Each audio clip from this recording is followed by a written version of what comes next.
আপনাদের সহযোগিতা দরকার। আমরা হয়তো 2-1 মিনিটের মধ্যে ব্রিফ শেষ করবো।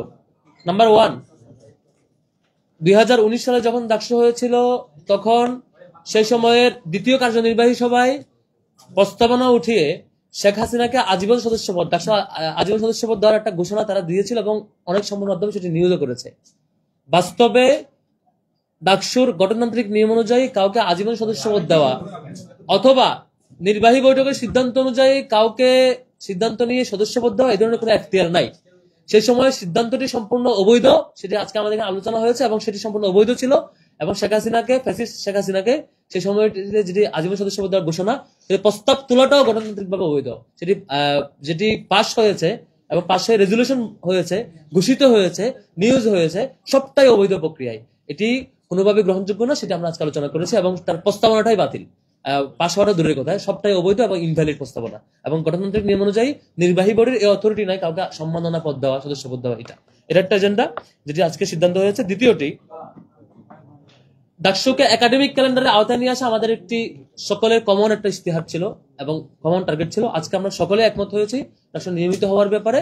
আমরা একটি সাব কমিটি করে দিয়েছি যারা এটি ফলো আপ করবেন এবং সামনে সিন্ডিকেট মিটিং যাতে সেটি উত্থাপিত এবং ফার্দার আইনি প্রক্রিয়াগুলো মেনটেন করে যেভাবে করে ডাকসু কোন ফরম্যাটে অর্থাৎ কোন ডেটে হওয়া বা একাডেমিক ক্যালেন্ডার ফরম্যাটটা কেমন হওয়া উচিত সেটা নিয়ে আলোচনা করে রিকমেন্ডেশন দিবেন এবং সেটি ফার্দার মিটিং এ সিন্ডিকেট মিটিং আলোচিত হবেন বা সংশ্লিষ্ট বডিগুলোতে আলোচনা হয় সিদ্ধান্ত হয়ে আকার আসবেন।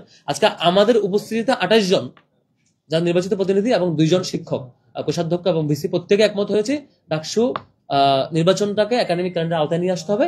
সেটা ফরম্যাটটা কি হবে সেটা নিয়ে ফার্দার আলোচনার জন্য একটি কমিটি করে দেওয়া হয়েছে। এটি একটি সিদ্ধান্ত। তারপরে হচ্ছে আমাদের নারী শিক্ষার্থীদের মাতৃত্বকালীন ছুটি নিয়ে সিদ্ধান্ত হয়েছে। সেটি অলরেডি আমরা অনেকগুলো অ্যাপ্লিকেশন দিয়েছি, সেটি ফার্দার ফলো আপ করা হবে। তারপরে আমাদের বাজেট সংক্রান্ত আলোচনা হয়েছে, বাজেটটি যাতে নিয়মতান্ত্রিক উপায়ে এবং স্বাভাবিকভাবে হয় সেটা নিয়ে বিসি স্যার এগ্রি করেছেন, তিনি চেষ্টা করবেন, সেটি নিয়ে আলাপ হয়েছে। তারপরে গত 2 মাসে আমরা কি কার্যক্রম করেছি সেগুলো নিয়ে ফলো আপ হয়েছে। একই সাথে আগামীতে অতি অল্প সময়ের মধ্যে সকল হল সংসদের প্রতি হল সংসদে 13 জন করে নির্বাচিত প্রতিনিধি এবং আমাদের 28 জন সবার উপস্থিতিতে একটি সম্মেলন, গ্র্যান্ড সেলিব্রেশন বা সম্মেলন হওয়ার আয়োজন হওয়ার ব্যাপারে সিদ্ধান্ত হয়েছে। সেটি দিন তারিখ খুব শীঘ্র জানিয়ে দেওয়া হবে। এর বাইরে ক্যাম্পাস সিকিউরিটি এবং শিক্ষক মূল্যায়ন, ক্যাম্পাস সিকিউরিটি নিয়ে নিয়মতান্ত্রিক যে আমাদের অভিযান চলমান এবং সামগ্রিক বিষয় কিভাবে আরো এটা ম্যাক্সিমাইজ করা যায় সেটা নিয়ে আলোচনা হয়েছে।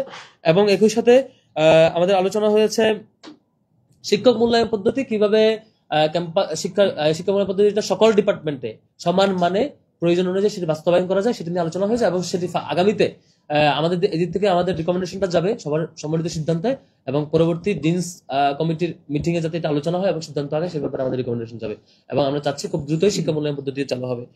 এর বাইরে আমাদের ইন্টারনাল আরো অনেকগুলো বিষয় নিয়ে যেগুলো আমাদের রেগুলার কার্যক্রম সেগুলো নিয়ে আলোচনা হয়েছে। মৌলিকভাবে আপনাদেরকে জানাবার মতো যে সব বিষয়গুলো সেগুলো ব্রিফ করেছে। একই সাথে সবচেয়ে গুরুত্বপূর্ণ যেটি আগামী কয়েকদিনে ঘটবে, ফ্যাসিস্ট আওয়ামী লীগ যেভাবে করে তাদের অবস্থান জানানোর চেষ্টা করার মতো করে একটা ঘোষণা দিচ্ছেন, সেটির বিপরীতে আমাদের অবস্থান এবং ঢাকা বিশ্ববিদ্যালয় সহ চারপাশে সকল স্পটে সকল হল সংসদ এবং কেন্দ্রীয় সংসদের সমন্বয়ে সব জায়গায় আমরা এই ক্যাম্পাসকে ফেসিবাদের সকল সিমটমস মুক্ত এবং তাদের কোনো ধরনের যাতে ইম্প্যাক্ট এখানে না থাকে সেটা আমরা সিকিউর রাখার জন্য আমাদের অবস্থান এবং কর্মসূচি জারি থাকে সে ব্যাপারে আমাদের আলোচনা হয়েছে। অলরেডি দেখতে পাচ্ছেন ডাকসুর সামনে আমাদের শিক্ষার্থীরা উপস্থিত, আমরা রাতব্যাপী সেই কর্মসূচি এবং কোনোভাবেই ফেসিবাদী শক্তি এই সন্ত্রাসী আওয়ামী লীগ এবং ছাত্রলীগ যাতে কোনোভাবেই ক্যাম্পাসের পরিসরে আমাদের এই আশপাশে কোথাও তাদের সেই সন্ত্রাসী কার্যক্রম পরিচালনা করতে না পারে। একই সাথে আমাদের সারা দেশের সকল শিক্ষার্থীকে আহ্বান জানাবো ডাকসুর পক্ষ থেকে যাতে করে সকল স্কুল কলেজ পর্যায়ে প্রত্যেক শিক্ষার্থী তার যে জুলাইয়ের যে স্পিরিট সেটিকে ধারণ করে সন্ত্রাসী লীগকে থেকে তাদের সামগ্রিক অবস্থান জানান দেয় সেই অনুরোধ থাকবে। আমি শেষ করার আগে কথা নিয়ে অনুরোধ করছি ডাকসুর সম্মানিত ভিপি আবু সাদিক কায়ুমকে। বিসমিল্লাহির রহমানির রহিম। আজকে ঢাকা বিশ্ববিদ্যালয় কেন্দ্রীয় ছাত্র সংসদ ডাকসুর দ্বিতীয় কার্যনির্বাহী সভা হয়েছে।